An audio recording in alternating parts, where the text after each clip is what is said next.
Stay one step ahead with Dubai Eye. Good morning. It's 8 minutes past 8 on the Business Breakfast, and we're absolutely no strangers here in the UAE to loyalty programs. I know many people absolutely love them. I know Brandy does. What about yourself, Rich? Are you a fan of loyalty programs? I'm lukewarm, to be honest. Yeah. If I travelled 180 days a year, I would be a big fan of loyalty plans for hotels and aeroplanes, but I do not. And stores. Usually, I mean, they are a direct relationship between a retailer and the customer. But Conic is a program that helps malls themselves, not the shops, the malls, build direct contact with shoppers by creating a shopper-mall relationship. Ben Chesser is CEO of Conic and joins us now. Good morning, Ben. Good morning. Thanks for coming in. Firstly, why would malls want the direct relationship with shoppers when most individual stores already have loyalty programs? I think for the mall, traditionally they've had no relationship with the shoppers. These are huge businesses, potentially with millions of people coming through the doors every year. And up to now, they've known nothing about those people except a number of how many. And I think the malls now have to stop just being landlords and become retailers to give you a much better experience.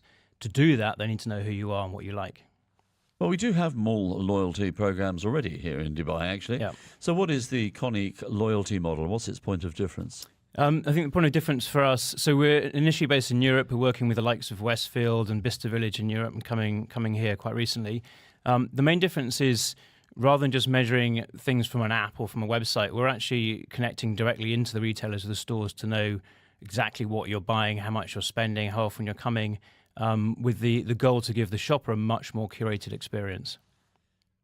What's in it for the consumer? What are some of the most compelling benefits for shoppers? Why should they sign up to have that relationship with the mall? I think that's the ideal question.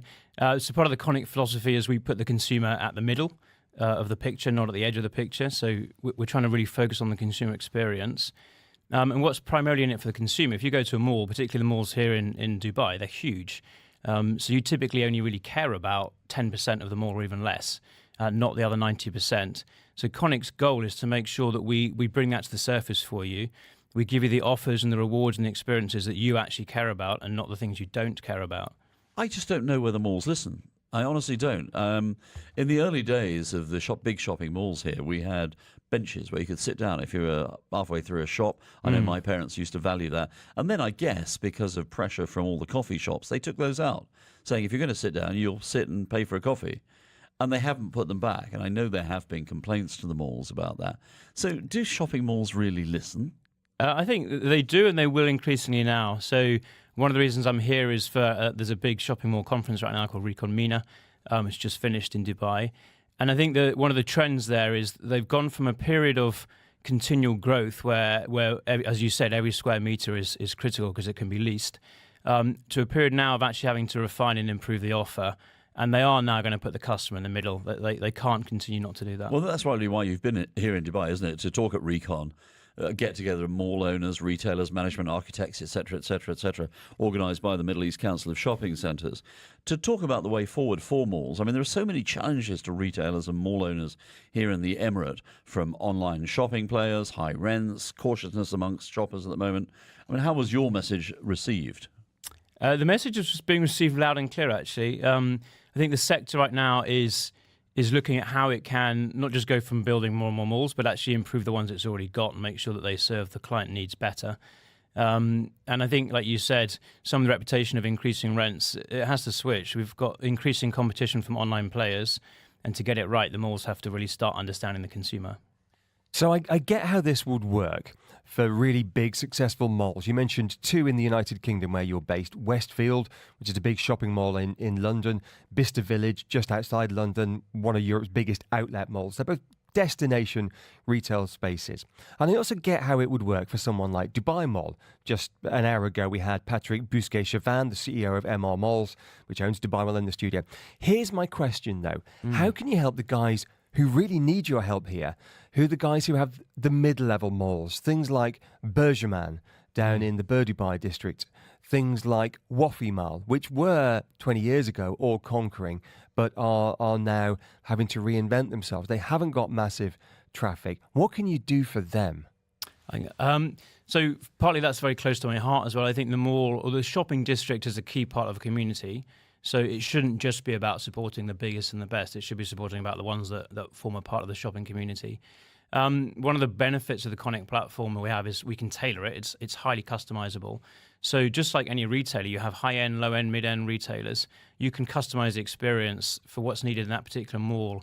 What they need to do is understand what advantage have they got. Why would people go to that mall, to Wafi Mall, and not go to another mall, and then play to that advantage? So what do they, in practice, what do they do? If I own one of those malls and I've got a meeting with you because I've seen you speak at this conference and I go, that sounds, what are you going to do for me to increase football 10, 15% in 2019? What are you going to do for me that's going to increase the conversion of footfall into people spending money? Because that's what I care about ultimately, isn't it, as a mall owner? I think you care about footfall, but also the quality of that footfall.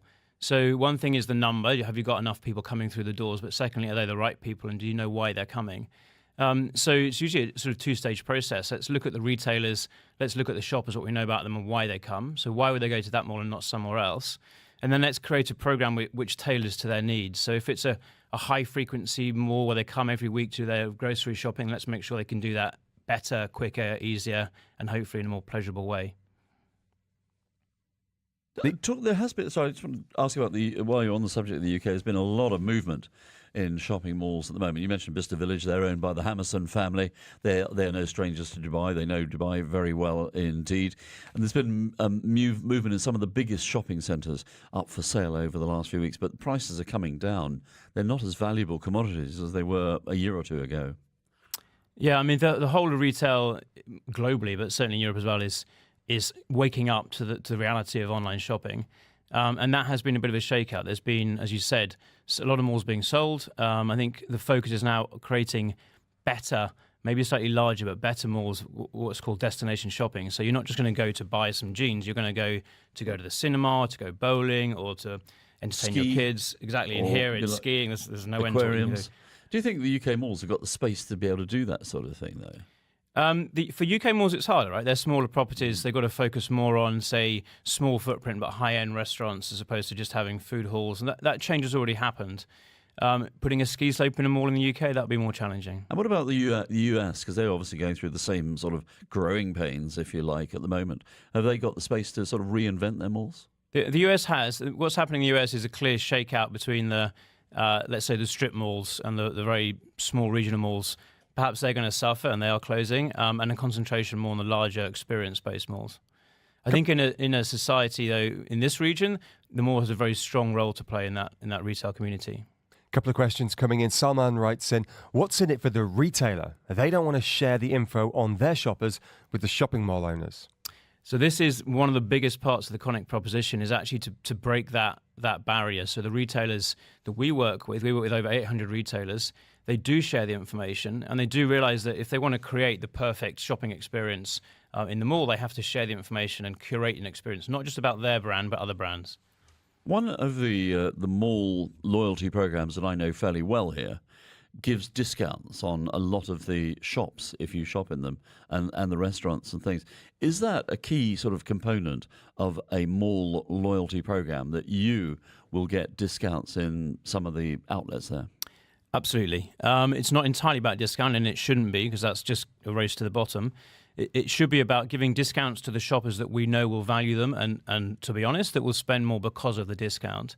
And then on top of that, it should be about experience, about making your experience better. So some of the best things we do in Bicester Village, for example, is hands-free shopping. If you don't want to carry your bags, somebody will carry them for you, and that just makes it a more pleasurable experience. Well, thanks very much, Lee, for coming to talk to us. Ben Chesser, CEO of Conic, and good luck with your expansion in Dubai. Thank you. Stay one step ahead with Dubai Eye.